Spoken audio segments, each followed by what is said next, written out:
The mining ship Resilience drifted through the cold emptiness of space, like a small metal dot against the stars. Captain Lee Tae-min stood on the bridge, watching the distant glow of a red dwarf star through the main window. His weathered hands gripped the metal railing as he studied the star charts on his console. After 30 years of commanding human vessels, he had learned to read the subtle signs that meant trouble ahead. The ship was old, like most human vessels in this part of the galaxy. The Galactic Confederation had given humanity permission to mine asteroids and distant planets, but they always got the leftover equipment. The newer, better ships went to the Vorthak Empire and their allies. Humans made do with what they could get. "Captain," called Kim Dong-woo from his station near the back of the bridge. The young communications officer had been with the crew for only 6 months, but he had already proven himself useful. His fingers moved quickly across his console as signals came in from across the galaxy. "We have a message from Mining Station Kepler 442b. They want us to arrive 3 days early." Lee Tae-min nodded but said nothing. Early arrivals usually meant problems. Either the mining equipment was breaking down again, or the Vorthak supervisors were demanding more work from the human crews. Neither option surprised him anymore. Down in the engine room, Dr. Park So-young crawled through a narrow maintenance tunnel, her toolkit clanging against the metal walls. She had been the ship's chief engineer for 8 years, and she knew every pipe, wire, and circuit on the Resilience. Today, she was checking the quantum drive core, the most important part of their ship. The quantum drive was not human-made. Like most advanced technology in the galaxy, it came from the Vorthak Empire. The Vorthak had ruled the galaxy for over 2,000 years, and their crystalline technology was considered perfect. Their crystal cores never broke down, never wore out, and never failed. That was what made them so powerful. Park So-young reached the drive core chamber and pulled out her scanner. The crystal matrix glowed with a soft blue light, pulsing gently, as it bent space around the ship. She had seen hundreds of these cores before, and they all looked exactly the same. Perfect geometric patterns, flawless surfaces, and that steady blue glow that meant everything was working correctly. But something was different today. She held her scanner closer to the crystal surface and frowned.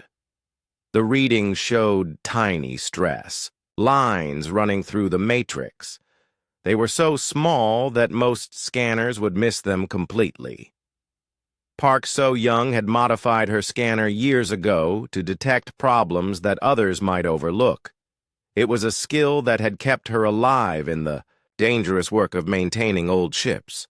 "That's impossible," she whispered to herself. Vorthak crystals did not develop stress lines. They did not crack or wear down. The Vorthak had designed them to be eternal, and for 2,000 years they had never been wrong. She ran the scan, again thinking her equipment might be faulty. The results were the same. Microscopic fractures ran through the crystal matrix like tiny spider webs. They were so small that the drive still worked perfectly, but they were definitely there. Park So-young had seen enough broken machinery to know what stress fractures meant. Something was putting pressure on the crystal, causing it to weaken from the inside. But what could possibly damage Vorthak technology? The crystals were designed to withstand the forces that bent space and time. They should be able to handle anything. She took detailed readings and saved them to her personal data pad. This was the kind of discovery that could get a person in serious trouble. The Vorthak did not like it when other species found flaws in their technology. But Park So-young was a scientist before anything else, and she needed to understand what she was seeing. 3 hours later, she climbed out of the maintenance tunnel and headed to the bridge. Captain Lee Tae-min was still standing at his usual spot, studying the navigation charts. Kim Dong-woo was bent over his communications console, listening to something through his headphones. "Captain," Park So-young said quietly, "I need to report a problem with the quantum drive."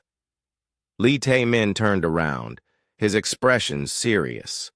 Problems with the drive could leave them stranded in deep space, far from any help. "What kind of problem?"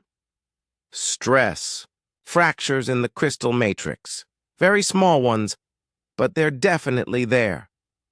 The captain stared at her for a long moment. In all his years of commanding ships, he had never heard of a Vorthak crystal developing stress fractures. "Are you certain?" "I've run the scans 3 times. The fractures are real." Park So-young handed him her data pad. "I've never seen anything like this before." Kim Dong-woo suddenly looked up from his console, pulling off his headphones. "Captain, I think you need to hear this." His voice was tense, and his face had gone pale. "What is it?" Lee Tae-min asked. "I've been monitoring Vorthak military communications like always, but today I'm picking up something strange. Emergency signals from their fleet commanders. They are reporting equipment failures across multiple star systems." The bridge went quiet. Park So-young felt her heart start beating faster. Equipment failures in the Vorthak fleet were unheard of. Their technology was supposed to be perfect. "What kind of failures?" the captain asked. Kim Dong-woo put his headphones back on and listened for a moment. "They're talking about structural deterioration in their warships. Crystal matrices showing signs of decay. They're calling it impossible, but it's happening to ships throughout their territory." Park So-young looked at her data pad, then at the captain, then back at Kim Dong-woo. "This can't be a coincidence. Our drive core is showing the same kind of damage they're reporting." Lee Tae-min walked over to the communications station. "Can you get more details about these failures?" "I'm trying, but they're using high-level encryption for most of their messages. I can only catch fragments." Kim Dong-woo adjusted his equipment and continued listening. "Wait, here's something. They're mentioning specific ship classifications, dreadnoughts, battle cruisers, even their flagship vessels. It sounds like the failures are affecting their most advanced ships first." The 3 humans stood in silence, trying to process what they were hearing. The Vorthak Empire was the most powerful force in the galaxy. Their crystal technology was what kept them in control of hundreds of worlds and thousands of species. If that technology was failing, it could change everything. "How widespread are these failures?" Park So-young asked. Kim Dong-woo listened for several more minutes, switching between different communication channels. "From what I can tell, it's happening in at least a dozen star systems. Maybe more." The Vorthak military commanders sound confused and worried. They're ordering emergency inspections of all crystal-based equipment. Lee Tae-min began pacing across the bridge. He had been dealing with the Vorthak for most of his adult life, and he knew how they thought. They were proud, arrogant, and absolutely convinced of their technological superiority. If they were admitting to equipment failures, the situation must be much worse than they were letting on. "This information could be valuable," he said finally, "but it could also be dangerous. If the Vorthak think we know something about their equipment problems, they might decide we're a threat." Park So-young nodded. The Vorthak had destroyed entire species for much smaller reasons. "What do you think we should do?" "For now, we keep this to ourselves. Continue monitoring their communications, but don't let anyone know what we're hearing, and keep studying that crystal core. If we can understand what's causing these failures, it might be important later." Kim Dong-woo saved his communication logs to an encrypted file. Should I try to contact other human ships? See if they're experiencing similar problems? Not yet. We don't know who might be listening to our communications.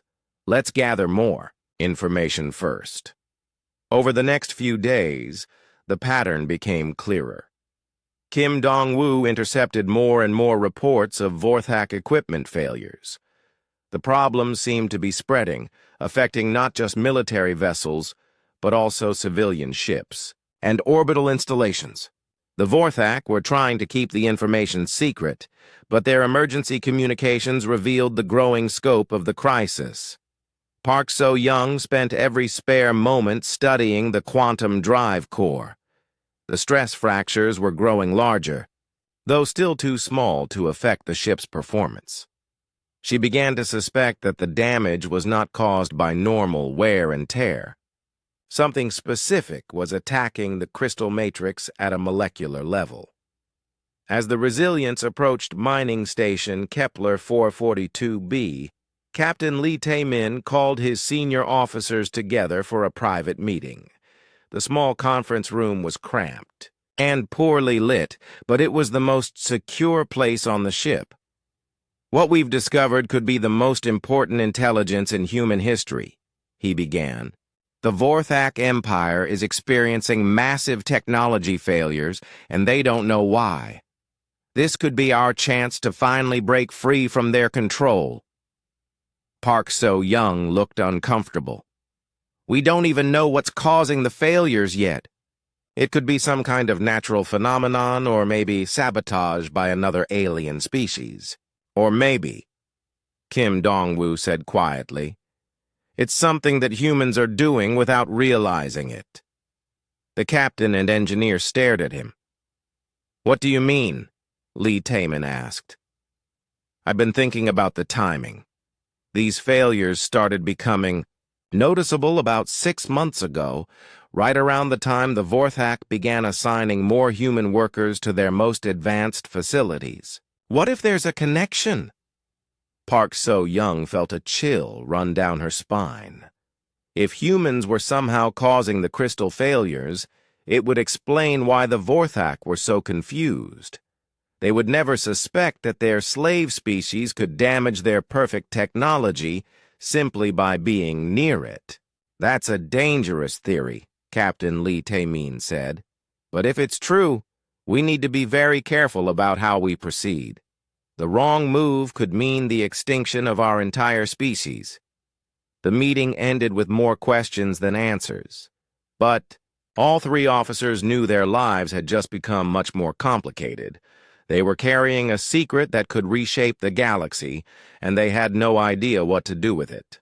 3 months had passed since the Resilience had first discovered the stress fractures in their quantum drive core. Now the ship was approaching mining station Kepler 442b, a massive orbital platform that hung in space like a metal city.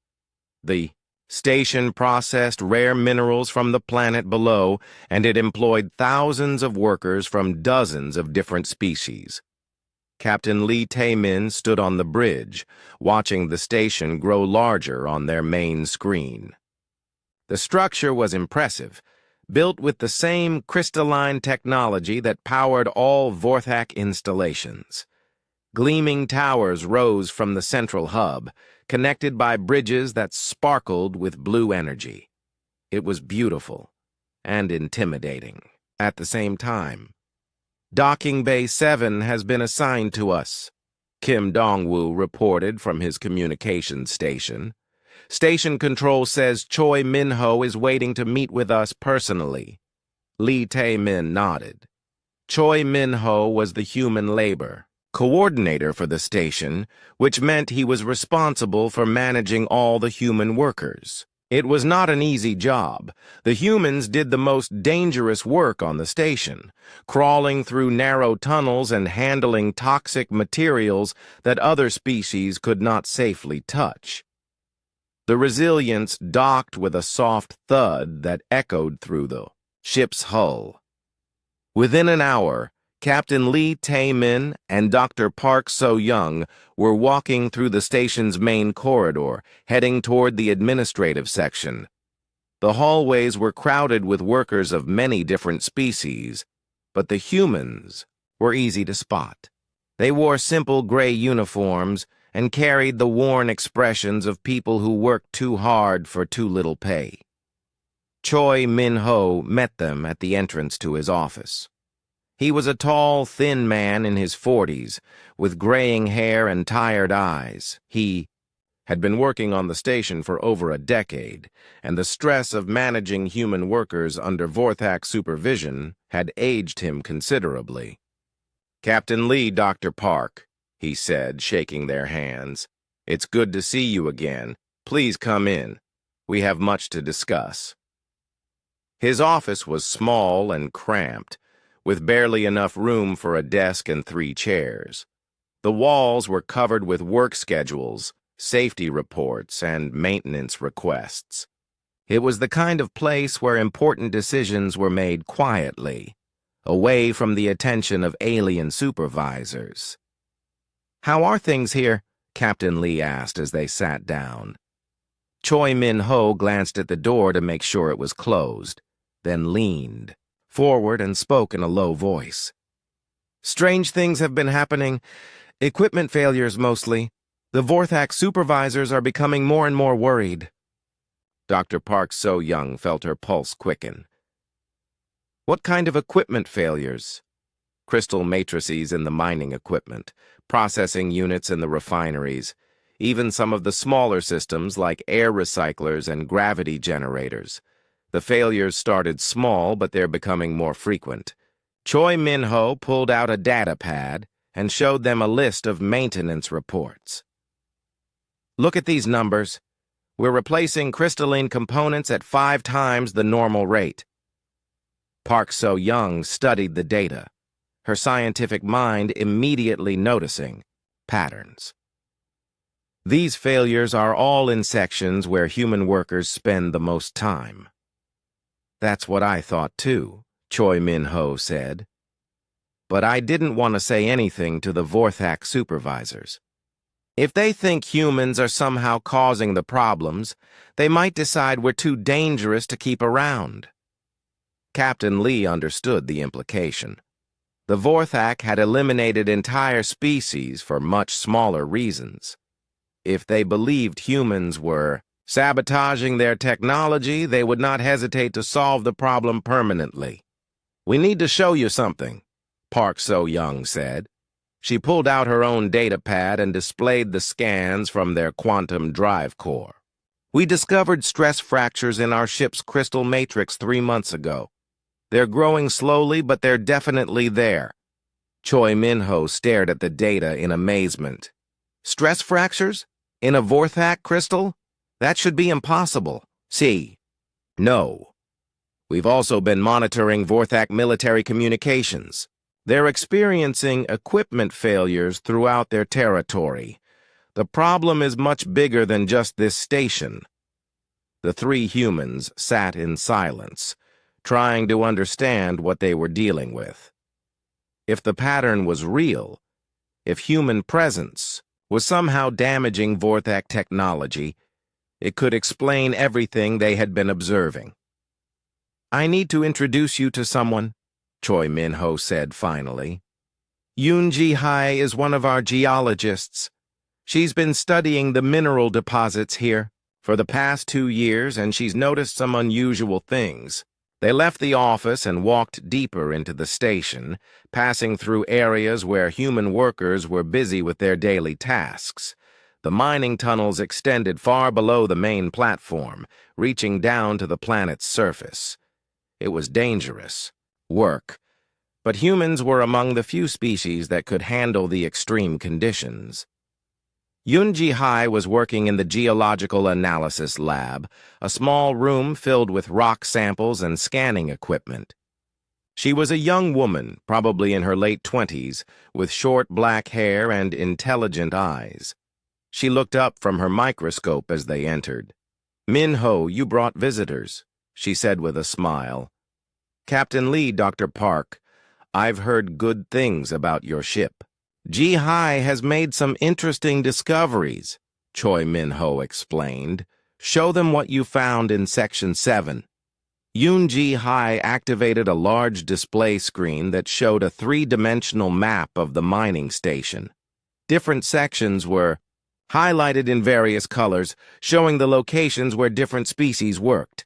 I've been tracking equipment failure rates across the entire station, she began. At first I thought the failures were random, but when I started mapping them against worker assignments, I found a clear pattern. She highlighted the areas where humans worked most frequently. These sections showed significantly higher rates of crystal matrix failures than other parts of the station. The failure rate is directly proportional to the amount of time humans spend in each area, Yoon Ji-Hai continued. Sections where humans work 8-hour shifts show 3 times more failures than sections where they work only 4 hours. Areas where humans work 12-hour shifts show even higher rates. Dr. Park So-young studied the data carefully. Have you noticed any other patterns? Anything about the type of work being done or environmental conditions? That's the interesting part. The type of work doesn't seem to matter. Humans doing simple maintenance tasks cause the same failure rates as humans doing complex mining operations. It's not about what they're doing, it's about them being there. Captain Lee was beginning to understand the implications. You're saying that human presence itself is somehow damaging the crystal technology. That's what the data suggests. But I don't understand how that's possible. Humans don't emit any kind of energy that should affect crystalline matrices. Park So-young was already thinking about possible explanations. What if it's not energy? What if it's something biological? Humans might be producing chemical compounds that interact with the crystal structures. Yoon Ji-Hai's eyes widened. That would make sense. The Vorthak designed their crystals to be perfect in sterile laboratory conditions.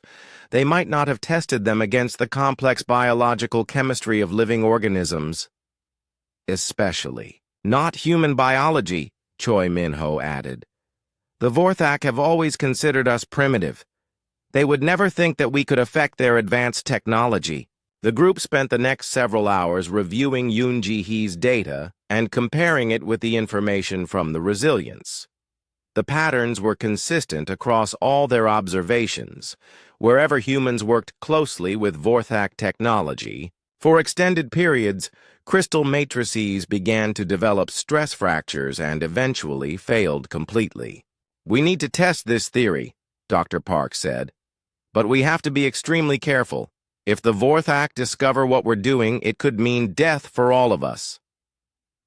What kind of test did you have in mind? Captain Lee asked.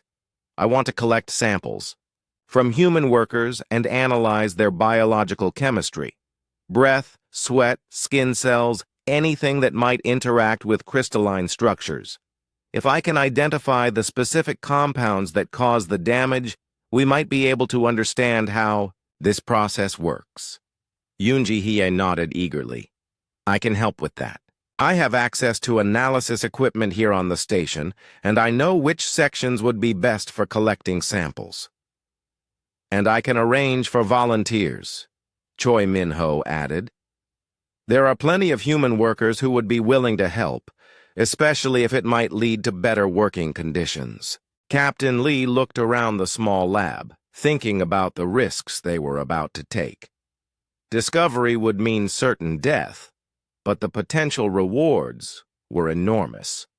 If humans could somehow damage Vorthak technology simply by being near it, it could change the balance of power in the entire galaxy. All right, he said finally. We'll run the tests, but we do this slowly and carefully. No unnecessary risks, and no one else learns about this until we're absolutely certain of our results. Over the next few days, the team began their secret research. Dr. Park collected biological samples from human workers, while Yoon Ji-Hai provided crystalline material for testing. They worked in the early morning hours before the station became busy with daily operations. The results were remarkable. Human biological compounds, particularly organic molecules found in sweat and exhaled breath, caused visible changes in the crystal structures when applied in laboratory conditions.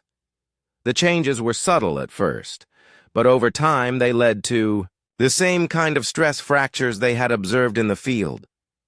"This is incredible," Park So-young whispered as she studied the test results. "We're looking at a fundamental incompatibility between human biology and Vorthak technology." "How long before the damage becomes serious?" Yoon-ji-hai asked. "Based on these tests, I'd estimate that continuous exposure to human biological compounds would cause significant crystal degradation within 6 to 8 months. Complete failure might take a year or more, depending on the size and complexity of the matrix." Choi Min-ho was already thinking about the implications. "The Vorthak have been increasing human work assignments over the past year. They're putting us in closer contact with their most advanced equipment than ever before." "Which means the failure rate is going to accelerate," Captain Lee realized. "The more humans they assign to work with their technology, the faster their equipment will break down." The team looked at each other, understanding that they had stumbled upon something that could reshape the galaxy. The Vorthak Empire's greatest strength, their perfect crystalline technology, had a fatal weakness that they didn't even know existed, but they also understood the danger they were in. If the Vorthak discovered that humans were the cause of their equipment failures, the response would be swift and brutal. Humanity would be eliminated before they could use this knowledge to their advantage. "What do we do now?" Yoon-ji-hai asked quietly. Captain Lee was quiet for a long moment, weighing their options. "We continue gathering data, but we also start preparing. If this information becomes public, we need to be ready to act quickly." 6 months had passed since the discovery on mining station Kepler 442b, and the secret research had grown into something much larger. Dr. Park So-young had moved most of her equipment to the station, working closely with Yoon-ji-hai to understand exactly how human biology affected Vorthak crystal technology. What they found was both exciting and terrifying. The process was more complex than they had first thought. Human skin naturally shed microscopic particles that contained organic compounds called amino acids and proteins. When humans breathed, they released not just carbon dioxide, but also tiny amounts of other chemicals produced by their bodies. These biological substances, when they came into contact with Vorthak crystals, caused the perfect geometric structures to slowly break down at the molecular level. "It's like acid eating through metal," Park So-young explained to Captain Lee during one of their secret meetings. "But much slower, and the Vorthak never tested their crystals against human biology because they never thought we were advanced enough to matter." Yoon-ji-hai had been mapping the failure patterns across the entire station, and the results showed that the problem was getting worse. "Equipment failure rates have increased by 40% since we started keeping records. The Vorthak supervisors are starting to notice." Kim Dong-woo, who had become an expert at intercepting alien communications, brought even more disturbing news. "The failures aren't limited to this station anymore. I'm hearing reports from across the galaxy. Vorthak military ships are losing power during routine missions. Their orbital defense platforms are experiencing critical malfunctions. Even their capital ships are reporting problems with their primary systems." The young communications officer had spent hundreds of hours listening to encrypted Vorthak transmissions, learning their military codes, and understanding their growing panic. "They're calling it the Great Decay. Their scientists have no idea what's causing it, and their military commanders are starting to worry that it might be some kind of weapon being used against them." Captain Lee understood the implications. If they start thinking this is an attack, they'll begin looking for enemies. How long before they realize the connection to human workers? I don't know, Kim Dong-woo admitted. But they're getting desperate. I intercepted a message yesterday ordering complete inspections of all crystal-based equipment in their core systems. They're also increasing security around their most important installations. Choi Min-ho had been quiet during most of the meeting, but now he spoke up with worry in his voice. There's something else you need to know. Commander Veltar has arrived on the station. The room went silent. Commander Veltar was one of the most feared Vorthak security officers in the galaxy. He was known for his intelligence, his cruelty, and his absolute loyalty to the Empire. If he had been sent to investigate the equipment failures, it meant the Vorthak leadership was taking the situation very seriously. What do we know about his mission here? Captain Lee asked. Officially, he's conducting a routine security review. But I've heard from other supervisors that he's asking specific questions about human work assignments and equipment failure rates. He's smart enough to notice patterns. Dr. Park So-young felt a chill of fear. How much time do we have? I don't know. He arrived 3 days ago, and he's been methodical about his investigation. He's reviewing maintenance records, interviewing supervisors, and inspecting failed equipment personally. Yoon-ji-hai looked at the data they had collected over the past months. If he looks at this information the same way we did, he'll figure out the connection between human workers and crystal failures. Then we need to be ready, Captain Lee said. Kim, I want you to monitor all communications to and from the station. If Veltar reports his findings to his superiors, we need to know immediately. What about our research? Park So-young asked. Should we stop the experiments? No. We're too close to understanding how this process works. If we have to run, this information might be our only advantage. Over the next few days, the tension on the station became unbearable. Commander Veltar moved through the facility like a predator hunting for prey. He was tall and imposing, even by Vorthok standards, with the kind of presence that made humans instinctively step out of his way. His crystalline armor gleamed with perfect geometric patterns, and his eyes were cold and calculating. Dr. Park So-young tried to continue her research while staying out of the commander's sight. She had made an important breakthrough in understanding how to accelerate the crystal decay process. By concentrating certain human biological compounds, she could cause crystalline structures to fail within hours instead of months. This changes everything, she whispered to Yoon-ji-hee as they worked in the hidden laboratory they had set up in an abandoned storage room. If we can produce these concentrated compounds, we could disable Vorthak equipment quickly and efficiently. How? Quickly? Yoon-ji-hai asked. With the right concentration, I think we could cause critical failures in major systems within 6 to 8 hours. Smaller components might fail even faster. They were interrupted by Choi Min-ho, who burst into the room with panic on his face. Veltar knows. He's been reviewing the maintenance records for the past 3 months, and he's noticed the correlation between human work assignments and equipment failures. Park So-young quickly shut down her equipment and hid the research data. How much? Does he know? I'm not sure, but he's called for a meeting with all department supervisors in 1 hour. He wants to discuss irregularities in equipment performance. The 3 humans looked at each other, understanding that their secret was about to be exposed. If Commander Veltar had figured out that humans were causing the crystal failures, he would waste no time in reporting it to his superiors. The response would be swift and deadly. We need to contact Captain Lee immediately, Yoon-ji-hai said. They found Captain Lee and Kim Dong-woo in the communications center, where the young officer was monitoring Vorthak transmissions. His face was pale with worry. "I've been listening to military communications for the past hour," Kim said. "There are reports of massive equipment failures across the galaxy. Entire Vorthak fleets are losing power. Their most advanced warships are becoming floating hulks." "How widespread is it?" Captain Lee asked.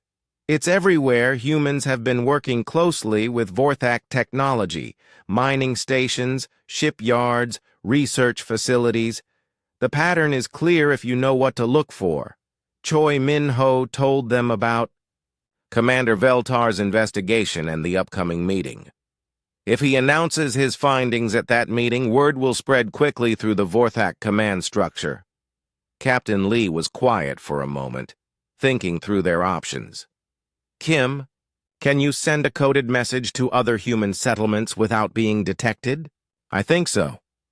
I've been working on a communication method that looks like routine maintenance chatter. It would take time for anyone to realize it was actually a message." "Do it. Send word to every human community you can reach. Tell them that our biological presence damages Vorthak technology and that they should prepare for the worst." Dr. Park So-young pulled out her research data. "There's something else. I've figured out how to accelerate the decay process. If we can distribute concentrated biological compounds to human workers, we could cause massive equipment failures throughout Vorthak space." "How would we distribute something like that?" Yoon-ji Haye asked. "Simple containers that workers could carry in their pockets or tool belts. The compounds would naturally evaporate and come into contact with any nearby crystalline technology." Captain Lee understood the potential.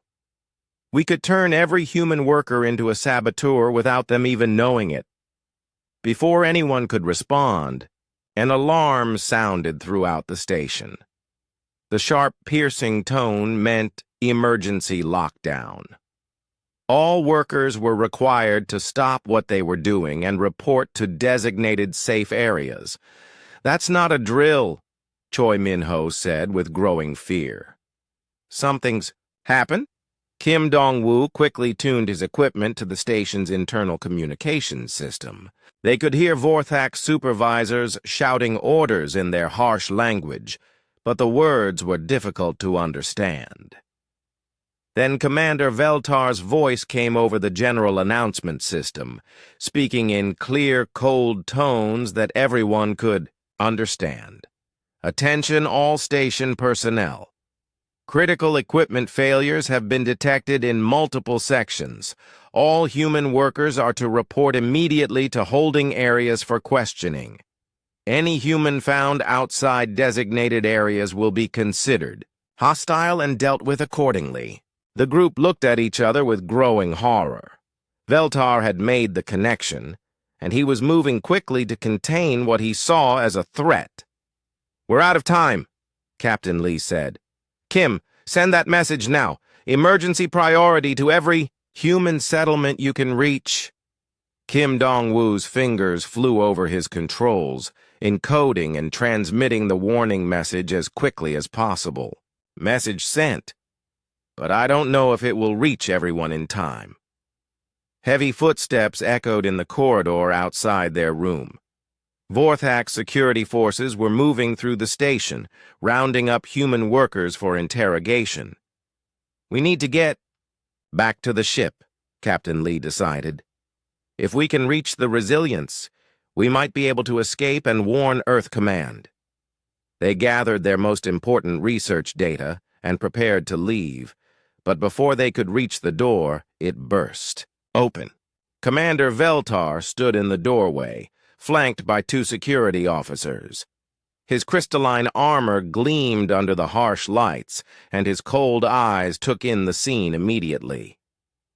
"Captain Lee Tae-min," he said in accented human language. "You and your crew will come with me for questioning. We have much to discuss about the curious correlation between human presence and equipment failures." Dr. Park So-young tried to hide her research data, but Veltar noticed the movement immediately. "Dr. Park So-young, I believe. Your reputation as an engineer precedes you. I am particularly interested in discussing your recent research into crystalline technology. Captain Lee stepped forward, trying to protect his crew. Commander, if you have questions, you can ask me. My people are just following orders. Veltar smiled, but there was no warmth in the expression. Oh, Captain, I think your people have been doing much more than following orders. In fact, I believe they have discovered something quite remarkable about the relationship between human biology and Vorthak technology. The commander gestured to his security officers. Escort them to Interrogation Room 7. I will be along shortly to begin our conversation. As they were led away, Captain Lee caught Kim Dong-woo's eye and nodded slightly.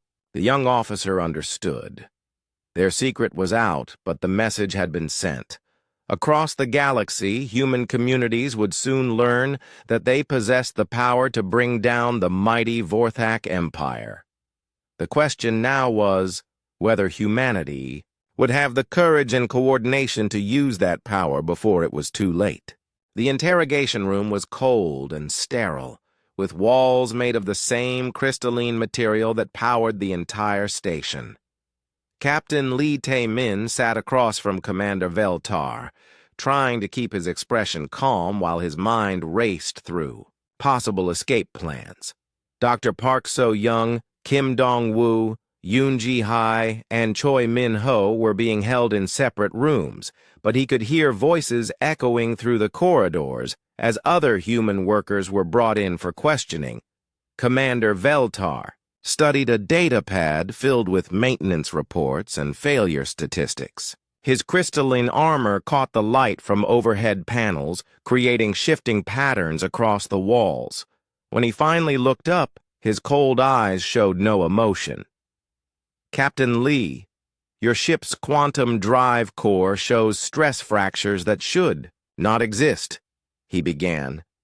Your crew has been conducting unauthorized research into Vorthak technology, and everywhere humans work on this station, our equipment fails at unprecedented rates. These facts are not coincidental. Lee kept his voice steady. Commander, my crew follows all safety protocols. If there are equipment problems, perhaps you should examine your manufacturing processes. Veltar's expression remained unchanged, but something dangerous flickered in his eyes. Do not insult my intelligence, Captain. We have ruled the galaxy for 2,000 years because our technology is perfect. Crystal matrices do not develop flaws unless they are deliberately damaged. Then maybe your technology isn't as perfect as you think. The Vorthak commander stood up slowly, his imposing height casting a shadow across the small room. Captain, I have interrogated prisoners from dozens of species. I know when someone is hiding information. You will tell me what your people have discovered, or I will be forced to use more direct methods. Before Lee could respond, an alarm began, sounding throughout the station. The piercing tone was different from the earlier lockdown signal. This was an emergency alert, the kind used only when critical systems were failing. Veltar pressed a communication device on his wrist. Command. Center. Report. A Vorthak voice responded in their native language, speaking rapidly and with obvious panic. Veltar's expression changed from confident authority to growing concern as he listened. What are they saying? Captain Lee asked. The commander ignored him and continued listening to the emergency reports. More alarms joined the first, creating a chorus of warning signals that echoed through the station's corridors. Finally, Veltar spoke into his communicator in human language, clearly wanting Lee to understand. Lock down all human workers immediately. Do not allow any of them near critical systems. He turned back to Captain Lee with fury in his eyes. 3 primary crystal matrices have failed in the past 10 minutes. The station's main power grid is becoming unstable. This is no coincidence." Lee tried to look surprised, but inside he was calculating. The message Kim Dong-woo had sent before their capture was clearly working. Human workers across the galaxy were receiving the coded instructions, and they were acting on them. "Commander, my people have been in custody for the past hour. How could they be responsible for new equipment failures?" Veltar was about to respond when another communication came through his device. This time, the panic in the Vorthak voice was unmistakable. The commander's face went pale as he listened. "The mining platform's primary support matrix has developed. Critical fractures," he said slowly. "If it fails completely, the entire station could break apart." Captain Lee realized that the situation was spinning out of control faster than anyone had anticipated. The concentrated biological compounds that Dr. Park had developed were apparently more effective than she had estimated. But if the mining station was destroyed, thousands of workers from many species would die, including humans. "Commander, maybe we can help," Lee said carefully.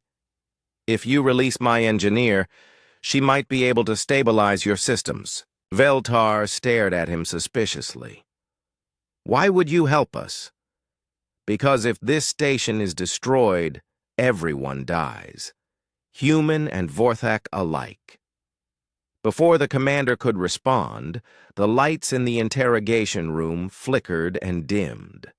The crystalline walls, which normally glowed with steady blue light, began pulsing erratically. Somewhere deep in the station, massive systems were failing. Veltar made a decision. "You will come with me to the command center.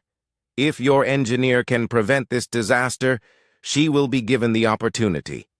But if this is some kind of deception, I will personally execute all of you." They rushed through corridors filled with panicking workers and emergency response teams.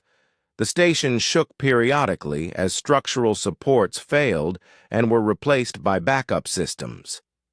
Through the windows, Captain Lee could see Vorthak ships moving away from the station, evacuating non-essential personnel.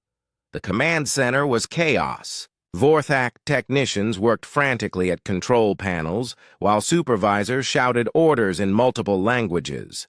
Display screens showed critical system failures throughout the station.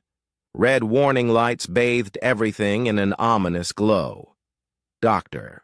Park So-young was already there, along with the rest of Lee's crew. Her hands were secured behind her back, but she was studying the main status display with professional interest.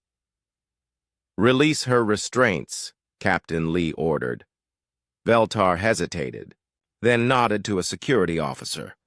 "Do it, but watch her carefully." Park rubbed her wrists as she approached the main control console. "How long has the cascade failure been accelerating?" she asked the lead Vorthak technician. The alien looked to Veltar for permission before answering. "The primary failures began 20 minutes ago. Secondary systems started failing 10 minutes later.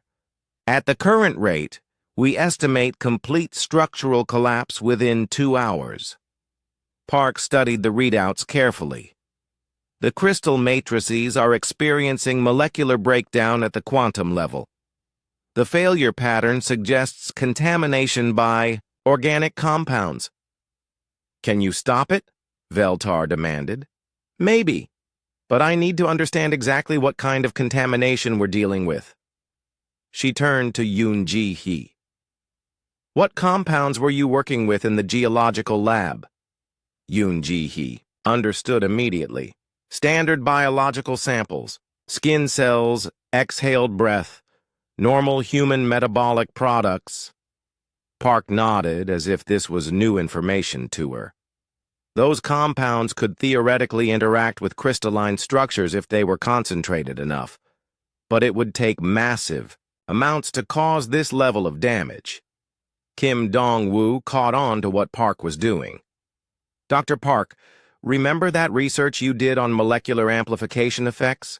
Could small amounts of biological contamination cascade into larger failures?" "It's possible," Park said thoughtfully. If the crystal matrices are designed with perfect geometric precision, even tiny amounts of organic contamination could disrupt the quantum resonance patterns. The disruption could spread from crystal to crystal through the station's interconnected systems. Veltar was growing impatient. Can you reverse the process or not? I can try to stabilize the remaining systems, but first I need to stop the source of contamination. All human workers need to be moved away from critical areas immediately. That has already been done. It might not be enough. The contamination could be airborne, spread through the ventilation systems. You might need to completely isolate all areas where humans have been working for extended periods. As Park worked at the control console, Captain Lee realized what she was really doing. She was buying time for the coded message to reach human communities throughout the galaxy, while also ensuring that Vorthak forces would be too busy dealing with equipment failures to mount an effective response. Meanwhile, across the galaxy, Kim Dong-woo's message was reaching human settlements on dozens of worlds. The coded transmission was simple but effective. Your presence breaks their crystals.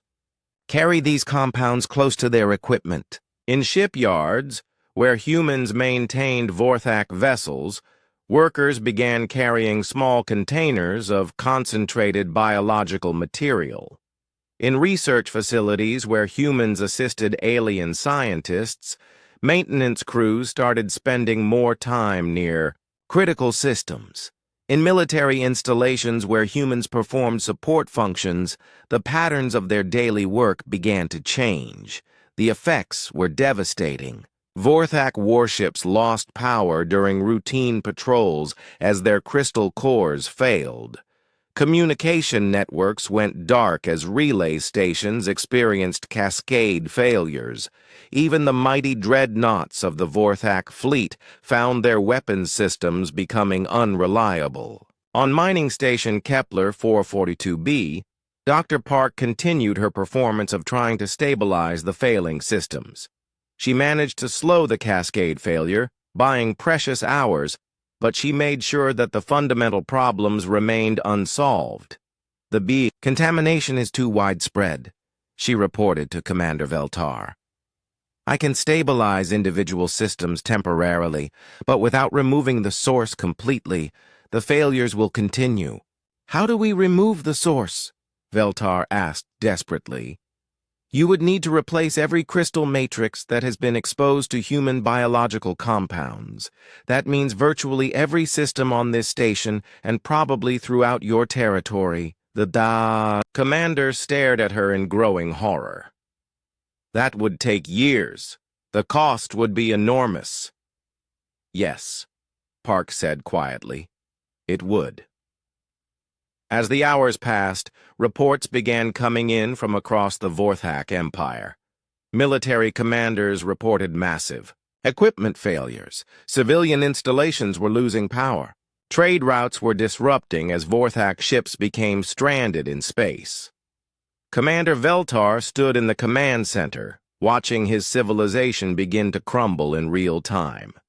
The proud empire that had ruled the galaxy for 2 millennia was being brought down by the biological presence of the species they had considered most primitive. How long have you known? He asked Captain Lee quietly. Known what, Commander? Don't play games with me anymore, Captain. How long have you known that human biology destroys our technology? Lee looked at the Vorthak officer with something approaching. Sympathy. We only discovered it recently, and we certainly didn't plan for it to happen like this. Veltar's crystalline armor was beginning to show stress fractures around the joints, affected by his prolonged exposure to the humans in the command center. He looked down at the spreading cracks with fascination and horror. This is how empires fall, he said softly. Not through great battles or noble sacrifices, but through the discovery that their greatest strength was built on a foundation of sand. Captain Lee watched as more reports came in from across the galaxy. The message was spreading, and humanity was learning to use their unexpected power. The Vorthak Empire was breaking apart, and once it started crumbling, there would be no way to stop it. The revolution had begun, not with weapons or armies, but with the simple biological fact of human existence. And it was already too late for anyone to stop it. 3 weeks had passed since the first cascade failures began on mining station Kepler 442b, and the Vorthak Empire was collapsing faster than anyone had imagined possible. Captain Lee Tae-min stood on the bridge of the Resilience, watching through the main window as massive Vorthak warships drifted powerless through space. Their crystal cores had failed completely, leaving them as nothing more than floating metal shells. The mining station had been evacuated after Dr. Park So-young determined that the structural damage was too severe to repair. The humans had been allowed to leave in their own ships, while the Vorthak survivors were picked up by the few vessels that still had working engines. Commander Veltar had watched his crystalline armor crumble piece by piece during the evacuation, finally understanding that his people's greatest achievement had become their greatest weakness. Kim Dong-woo monitored communications from across the galaxy, his equipment now openly receiving signals from human communities on hundreds of worlds. The coded message system was no longer necessary. Humanity was speaking freely for the first time in centuries. "Captain, I'm getting reports from the Andromeda sector," Kim announced. "The Vorthak military base on Kepler 186F has gone completely dark. All their ships are stranded, and they're requesting emergency assistance from any vessels in the area." "Any human casualties?" Captain Lee asked. None reported. The human workers were evacuated before the final systems failed. It looks like the Vorthak are actually trying to protect human lives now. Dr. Park So-young looked up from her research station, where she had been analyzing samples from failed Vorthak equipment. "That makes sense. They figured out that we're the source of their problems, but they also know we're the only ones who understand how to slow down the decay process." The irony was not lost on any of them. The species that had been enslaved for their supposed inferiority was now the only hope for preventing complete technological collapse across multiple star systems. Yoonji Hai, who had remained on the Resilience after the station evacuation, was working on mapping the spread of crystal failures throughout known space. Her geological expertise had proven valuable in understanding how the decay process moved through interconnected systems. "The pattern is clear," she reported. "Every major Vorthak installation with significant human populations has experienced critical failures. Their core worlds are starting to lose basic infrastructure: power grids, transportation networks, communication systems. Everything depends on crystalline technology." Choi Min-ho had taken on a new role as a coordinator between human communities and Vorthak officials. His experience managing human workers had prepared him for the complex negotiations required to prevent complete chaos. "The Vorthak High Council has agreed to release all human slaves in exchange for technical assistance," he announced during their daily briefing. "They're also offering full citizenship rights to any humans who help with the stabilization efforts." Captain Lee found the offer both satisfying and troubling. "They're negotiating from desperation now. 6 months ago, they would have executed entire planets rather than give humans equal status. The question is, what do we do with this power?" Dr. Park asked. "We could demand anything we want, and they would have to agree." It was a question that human communities across the galaxy were struggling to answer. Some wanted revenge for centuries of oppression. Others preferred to focus on building a better future.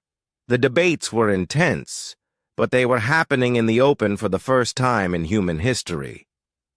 Kim Dong-woo received a priority transmission and listened carefully through his headphones. Captain, we're being contacted by the Human Coalition Council on Earth. They want to speak with you personally. The Human Coalition had formed spontaneously as news of the Vorthak collapse spread. Representatives from human communities throughout the galaxy had gathered on Earth to coordinate their response to the crisis. It was the first independent human government in over 2 centuries. Captain Lee accepted the transmission, and the main screen filled with the image of an elderly human woman wearing simple civilian clothes. She spoke with the authority of someone who had lived through decades of Vorthak rule. Captain Lee, I am Dr. Chen Wei-Ming, elected spokesperson for the coalition. We have been following your situation closely, and we understand that you and your crew made the initial discovery that led to our current position. Dr. Chen, we did what we thought was necessary to protect human lives, and in doing so, you have given humanity its freedom, but now we face difficult decisions about how to use that freedom responsibly. Lee understood the weight of what she was saying. The power to destroy advanced crystalline technology was also the power to cripple civilizations that depended on it. With that power came enormous responsibility. What does the coalition propose? He asked. We are forming a joint commission with representatives from all affected species, including the Vorthak. The goal is to find a way forward that prevents the complete collapse of galactic civilization while ensuring that humanity never returns to slavery. Dr. Park leaned toward the communication panel. Dr. Chen, I've been working on ways to neutralize the decay process. It might be possible to develop treatments that protect crystalline technology from human biological effects. That would be invaluable, Dr. Park, but we also need to ensure that such treatments cannot be used to return humanity to its former status. The conversation continued for over an hour, covering everything from immediate humanitarian aid to long-term political structures. The coalition was trying to balance justice with practicality, revenge with mercy. Meanwhile, across the galaxy, the effects of the Vorthak collapse were spreading beyond technology failures. Other alien species that had been oppressed by the Empire were rising up, seizing control of their home systems. Some were seeking alliance with humanity, while others were trying to fill the power vacuum left by Vorthak weakness. Commander Veltar appeared on their communication screen 2 days later, requesting permission to board the Resilience. He looked different without his crystalline armor, wearing simple fabric clothing that made him seem smaller and more vulnerable. Captain Lee, I would like to discuss terms for cooperation between our peoples, he said formally. When Veltar arrived, on the ship, Captain Lee was struck by how much the Vorthak commander had changed. The arrogance and cold authority were gone, replaced by something approaching humility. Commander, I never expected to see you again, Lee said as they met in the ship's small conference room. I never expected to be in this position, Veltar replied. My people are facing extinction if we cannot stabilize our remaining technology. We need human assistance, and we are prepared to offer significant concessions in exchange. Dr. Park joined the meeting, bringing data from her latest research. I've made progress on developing protective treatments for crystalline structures. The process involves creating a molecular barrier that prevents human biological compounds from reaching the crystal matrix. How effective is this treatment? Veltar asked. In laboratory tests, treated crystals show no decay even after prolonged exposure to concentrated human biological material. But the treatment needs to be reapplied regularly, and it requires cooperation from human workers to monitor the process. Veltar understood the implications immediately. You are offering us a way to save our technology, but only if we treat humans as equals. That's correct, Captain Lee confirmed. The days of human slavery are over. If the Vorthak want to survive as a technological civilization, it will be as partners, not masters. The negotiations that followed set the pattern for similar discussions across the galaxy. Humanity had gained leverage not through military conquest, but through the simple biological fact of their existence. It was a kind of power that could not be taken away by force. Yun Ji Hai had been working on broader applications of their discoveries. We found that human biological effects vary depending on diet, health, and environmental factors. By controlling these variables, we can actually adjust how quickly crystal decay occurs. You mean we can choose how much damage to cause? Choi Min-ho asked. Exactly. Humans who eat certain foods and take specific supplements produce biological compounds that are much more aggressive toward crystalline structures. Others produce compounds that cause minimal damage. This discovery gave humanity even more control over their unique power. They could choose to be walking weapons or peaceful neighbors depending on the circumstances. Kim Dong-woo had been tracking the formation of new political alliances across the galaxy. The old Confederation is completely reorganizing. Most species are demanding representation in the new government structure. The Vorthak will have to accept being one voice among many instead of the dominant power. 6 months after the collapse began, Captain Lee found himself representing humanity at the first Galactic Assembly held on neutral territory. The meeting included representatives from over 40 species, many of whom were speaking freely for the first time in their lives. Commander Veltar was there as well, now serving as one of several Vorthak representatives rather than as a military commander. During a break in the proceedings, he approached Captain Lee privately. I have learned something important from this experience, Veltar said. Strength that cannot adapt is not strength at all. It is fragility disguised as power. What will your people do now? Lee asked. We will learn to build technology that works with biological diversity instead of despite it. And perhaps we will learn to value cooperation over dominance. The final session of the Assembly established the new Galactic Covenant, a democratic federation where no single species could dominate others. Humanity was granted not only freedom, but a leading role in the new government, recognition of their unique contribution to galactic liberation. Dr. Park So-young was appointed as the first director of interspecies technology, responsible for ensuring that future advances would benefit all species equally. Yoon Ji-hee became the head of the new Biological Diversity Commission. Kim Dong-woo was elected as humanity's representative to the Galactic Communications Authority. Choi Min-ho chose to return to the former mining worlds, but now as a leader helping to establish independent human colonies. The slaves had become pioneers, building new societies based on the principles of equality and cooperation. Captain Lee was offered the position of admiral in the new Galactic Defense Force, but he chose instead to return to exploring unknown regions of space. The Resilience was refitted with new technology that combined Vorthak crystalline engineering with human biological compatibility. The Vorthak crystals had been perfect for over 2,000 years, but perfection had made them brittle. When pressure was applied at the right point, even the strongest things would break. And once they started breaking, they would crumble completely. Humanity's greatest strength had not been their technology or their weapons, but their ability to exist as they were, bringing change simply by being present. They had found the cracks in an oppressive system and applied the pressure of their own existence until everything changed.